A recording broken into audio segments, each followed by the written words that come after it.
বেশ অনেক দিন আগে আমরা গিয়েছিলাম পাটুয়া টেক, আর ওখানে গিয়ে আমরা দেখেছিলাম জেলিফিশ, লাল কাঁকড়া সহ আরও অনেক কিছু। সো হ্যালো এভরিওয়ান, আসসালামু আলাইকুম। কেমন আছেন সবাই? আশা করছি সবাই বেশ ভালো আছেন, সুস্থ আছেন। তো চলেন আপনাদের সাথে পাটুয়া টেকের একটা মিনি ব্লগ শেয়ার করি। তো পাটুয়া টেকে গিয়েই দেখি এখানে একটা মৃত জেলিফিশ। সমুদ্রে গেলে প্রায়ই এই জেলিফিশগুলো দেখা যায়, যেগুলো দেখতে অনেক বেশি ভালো লাগে।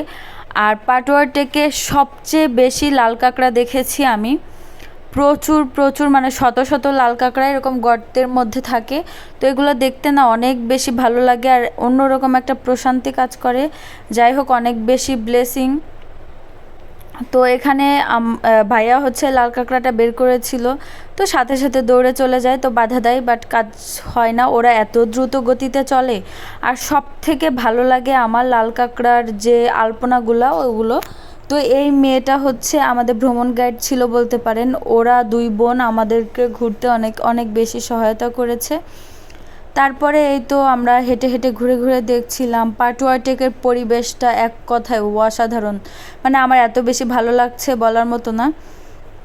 আমি যতগুলা সি বিচে গিয়েছি তার মধ্যে আমার কাছে পাটুয়া টেক, ইনানি আর হচ্ছে লাবণী, এই তিনটা বিচ অনেক বেশি ভালো লেগেছে। যদিও লাবণী পয়েন্টে এখন অনেক বেশি মানুষের সমাগমও দেখা যায়। যাই হোক, আমার কাছে তো অনেক বেশি ভালো লাগছে। আপনাদের কাছে কোন সি বিচটা বেশি ভালো লাগে অবশ্যই কমেন্টে জানাবেন।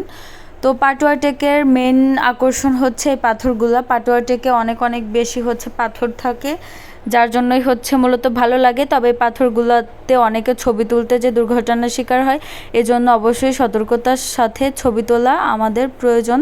বেশি তাড়াতাড়ি বা হুড়োহুড়ি কোনো কিছুই ভালো না। তো চেষ্টা করবেন ধীরে সুস্থে ভালোভাবে হচ্ছে ছবিগুলো নেওয়ার। দ্রুত করতে গেলে পা পিছলে পড়ে গেলে পা ভাঙবে নিশ্চিত। যাই হোক, আমরা ঘুরে ঘুরে দেখছিলাম, এত বেশি ভালো লাগছিল। আমরা বেশ কিছু ভিডিও করেছি পাটুয়া টেকে, বেশ কিছু কাপল ভিডিও করেছি, যেগুলো আমার অনেক বেশি পছন্দ হয়েছে। আর এই ভিডিওটা হচ্ছে জানেন কবের? আরও প্রায় 2 মাস আগের।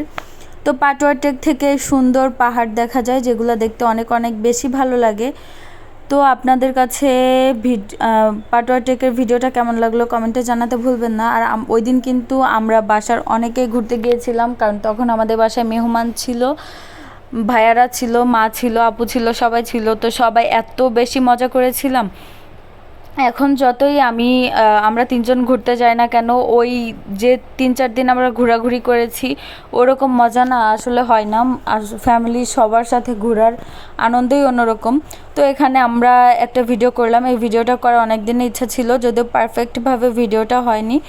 তো ফাতিহার বাবা বলল যে আজকে করি চলো, কারণ ওরা চলে গেলে তো আর ভিডিওগুলো করা হবে না, কারণ আমাদের ভিডিও কে করে দিবে। তো ভিডিওগুলো মাশাআল্লাহ খুব সুন্দর হয়েছিল। তো একটা একটা করে ইনশাআল্লাহ আপনাদের সাথে শেয়ার করব। আর এখানের এই পাথরের নিচের যে পানিগুলো এত স্বচ্ছ, এই পানিগুলো খেতেও নাকি অনেক সুমিষ্ট, যদিও আমি খাইনি, কারণ এখানে হচ্ছে মানুষ যাতায়াত করছিল। তো আমি খাইনি, এর একটা বিশেষ কারণ আছে, কারণ এখানে হচ্ছে মানুষের অনেক বেশি যাতায়াত। তো আমার কাছে মনে হচ্ছিল পানিটা আসলে খেলে হয়তো বা স্বাস্থ্য ঝুঁকি থাকতে পারে, যার জন্য খাইনি। আর এই পানিটা না নোনা পানি, তবে কেন যে মানুষ খায় আমার জানা নাই। তো এখানে আমার ঘুরে অনেক অনেক অনেক বেশি ভালো লেগেছে। আপনাদের কাছে ভিডিওটি কেমন লাগলো অবশ্যই কমেন্টে জানাবেন।